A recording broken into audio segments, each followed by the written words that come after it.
Let's try to figure out what Carolina was thinking by trading Jeff Skinner. We'll take a look at that next.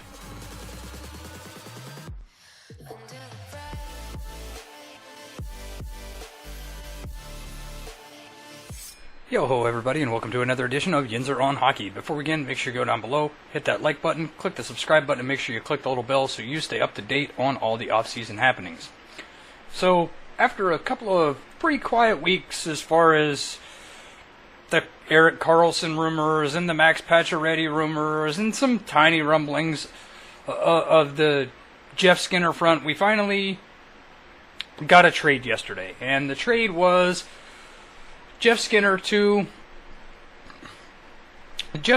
Buffalo in exchange for prospect Cliff Pugh, a 2019 second-round pick, a 2020 third-round pick, and a 2020 sixth-round pick. So, Jeff Skinner has been a relatively productive player in his young career. 579 games played, 204 goals, 175 assists for a total of 379 points. Primarily playing first, second line minutes most of his time in Carolina. Of course, he won the Calder Trophy in 2010-2011. He's been an all-star. So, a relatively productive player. The prospect in return, that they got in return, Cliff Pugh, played last year in the Ontario Hockey League for the Kingston Frontenacs. 29 games played, 13 goals, 26 assists for 39 points. So he's got the ability to score. In 15 playoff games, he had 4 goals and 13 assists for a total of 17 points.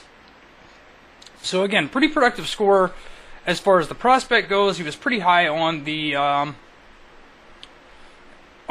Carolina prospect list, drafted in the third round, 69th overall, on the Buffalo prospect list, drafted in the third round, 69th overall.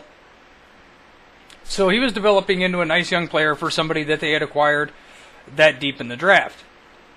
The draft picks is where I get a little bit confused by this trade, because Buffalo has 3 first-round draft picks next year. And the fact that Carolina wasn't able to twist their arm just a little bit and get one of those 3 first-round draft picks is kind of baffling and kind of a little bit confusing as to why teams were not actively trying to get in the Jeff Skinner sweepstakes. His production dictates that he should have been a well-received winger on most rosters, especially for a team like Boston, which I had heard rumblings about before, saying they were in the sweepstakes for it.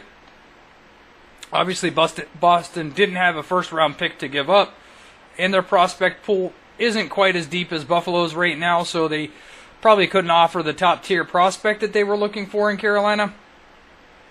But again, just a little bit confusing on that front. I feel like Carolina kind of sold low on this trade here. I don't think Carolina got nearly as much as they could have gotten for a trade for Jeff Skinner. I don't know what the rush was to get him out of Carolina. They've been talking about it since the end of last season. I don't know how they readily replace his production either. Andrei Svechnikov is shaping up to be a pretty good player at the NHL level if he lives up to his draft reputation, and he is as productive as most people speculate he will be. This probably elevates him in the Calder race because he's probably going to be playing heavy minutes immediately. Whereas with a Jeff Skinner on the lineup, you can kind of play Svechnikov in a third line or second line role and kind of showed him a little bit in that regard, but he's probably most likely going to be playing first line minutes at some point throughout the year.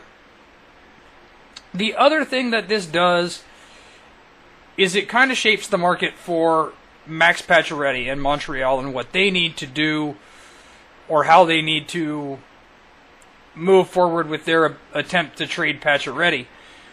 Jeff Skinner's a 26-year-old, or he'll be playing at 26 years old this year. A winger, career high 37 goals. So he's got the ability to score at a high rate, as does Pacioretty, but Pacioretty is much further along in his career, probably going into his last contract when he signs his next deal. So this could really curve the market for a guy like Max Pacioretty. If the asking price for Pacioretty before yesterday was a first-round pick and a roster player and maybe a draft pick down the road, that first-round pick just became a second-round pick or possibly even third-round pick based on what Carolina got for Jeff Skinner. That roster player might be now a middle prospect versus you don't even have to go a top-tier prospect. And the market's going to cool off, I think, a little bit for a Max Pacioretty, depending on how firm Montreal holds to their stand on what they're asking for Max Pacioretty in return. So, yeah, this is a little bit of a confusing trade for me. I feel like Carolina sold short on Jeff Skinner. I feel like it sets the market going forward for Pacioretty and any other, wingers that might be out there being dangled as possible trade candidates. So we'll see what the future holds in that regard. But let me know in the comments down below, what are your thoughts on this trade? Who wins, who loses? My opinion's pretty obvious here, but how does this form for the rest of the trade market? Let me know in the comments below. Don't forget to hit like and subscribe, and make sure you follow me on all the social media listed in the description below.